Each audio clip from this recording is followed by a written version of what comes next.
The Cleveland Cavaliers appear to be in the market for a quality backup center after struggling for a portion of the season to find consistent production from its reserve big men, especially after the departure of Kevin Love, who acted as the first big off the bench until his subsequent benching and then buyout. One potential name that may be on the Cavs wish list is none other than Naz Reid. The free agent to be is said to be eyeing a significant pay raise.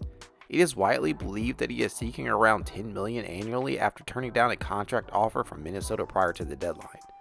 The Timberwolves already have significant resources tied up in both Rudy Gobert and Karl-Anthony Towns and still would like to retain him, but the reality is that they may not be able to afford his asking price and can't afford him the starting role he desires. Conversely, the Cavs may not be able to give him a starting role, but they could potentially offer him the money he is looking for as well as a high-minute role off the bench. It sounds like he wants to play for a contending team, and the Cavs, a team on an upward trajectory, could offer him a chance to do just that. It would appear to be a pretty great fit on both sides. So with that being said, what makes Reid such an appealing option? Naz Reid will be one of the most coveted bigs available this offseason, and for good reason. He is a starting caliber center who would be a luxury to have available off the bench. That's exactly the situation that played out in Minnesota as he was stuck behind both Towns and Gobert. But that did not stop him from being effective in his role one bit. The LSU product held the highest scoring average for any backup center in the league this season at 10.5 points per game. The most impressive part of this was the fact that Reid did so in just 16.9 minutes per game. He was able to do this because he blends traditional center play with the floor spacing element that rules the modern day big landscape. 325 of his 577 total shot attempts came from within 8 feet of the rim. Reid managed to convert over 66.8% of these looks due to his great touch around the rim. He is very nimble, and that can be seen on the tape. You don't often see a man his size with the ability to both cross you up or hit you with the pretty smooth Euro step.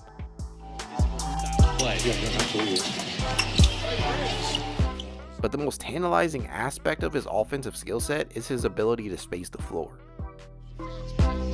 Those fans also have been going to the concession stand one too many times. Reid, three, good. The third overall pick. Ankle injuries. Reid open for three. Pretty much George going back and forth, shaking Anthony. Chip did as well in the second half. Yeah, that was looking good coming off. 37.6% of Reid's total shot attempts came from three-point distance. He knocked down 75 total triples in 68 games, which equates to roughly 1.1 made triples per game. While 34.6% from distance may not seem like anything to write home about, it's highly respectable compared to any of the incumbent options at center right now. The gravity that he draws is a weapon that he can use against defenders, especially when attacking closeouts. His ability to stretch the floor would allow the Cavs to play around with multiple lineups and help get Allen and Mobley a breather when necessary.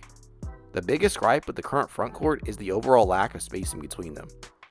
Playing Reid alongside one of Allen or Mobley would ensure that there is an element of spacing at either the 4 or 5 at all times.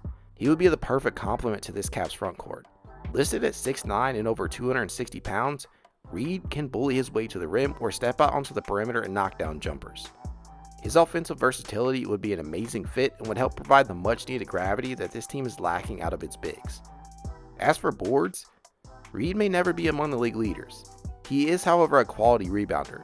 His 256 total rebounds off the bench ranked 10th among reserve centers, and when giving him the old per 36 minute treatment, his 9.6 per game in that regard would have ranked second on the team right behind Jarrett Allen. He would instantly step in and be the third best rebounder on the team and could make a case for second given a nice allotment of playtime. For a Cavs team that struggled to rebound the basketball for a considerable portion of the season, adding Reid to the group would shore up things in a big way.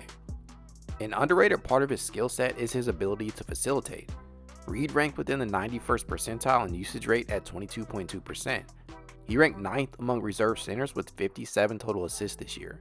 His 1.1 assists per game this season doesn't really show just how effectively he moves the ball though. And it's not like he's just making the extra pass either. He is legitimately capable of handling the rock and finding the open man, especially when he's on the move. His vision and IQ allow him to wait for plays to develop, which often results in him finding a cutter or open man when the defense has collapsed on him. Now defensively, Naz Reid has work to do, but isn't exactly a slouch. He may never make an all-defensive team. He can, however, hold his own. During the 2022-23 regular season, he held his matchups to 47.9% from the field. He spent 56% of his minutes on the defensive end matched up against forwards, whom he held to 47.4%, including 29.2% from three-point range. 23.5% of his time was utilized by defending other centers whom he wasn't able to contain as much, allowing them to convert on 55.8% of their looks, and last but not least, he did spend 20.5% of his time chasing around guards. This was an area in which he was surprisingly effective. He limited opposing guards to 45.4% from the field, using his length and sheer size to make life difficult for them. His defensive versatility could be somewhat of an asset for whichever team he plays for next. Cleveland, who just finished the 2022-23 campaign with the league's highest rated defense, would be able to utilize his skill set. Reid's splits as a starter versus coming off the bench are very telling. In the 11 games in which he started, he put up averages of 16.5 points, 7 rebounds, 1.8 assists while completing 50% of his shots, including 33.3% of his triples in just over 26 minutes per game. As a reserve, he contributed 10.5 points, 4.5 rebounds, 1 assist, and knocked down 54.9% of his field goals, which includes 35% from three-point distance. This came in just 16.9 minutes per game. Now, what I ultimately derive from this is that Reid is the classic case of a player just needing an opportunity. He could very well be a star in the making, and heading into his age 24 season, he isn't near his prime at all.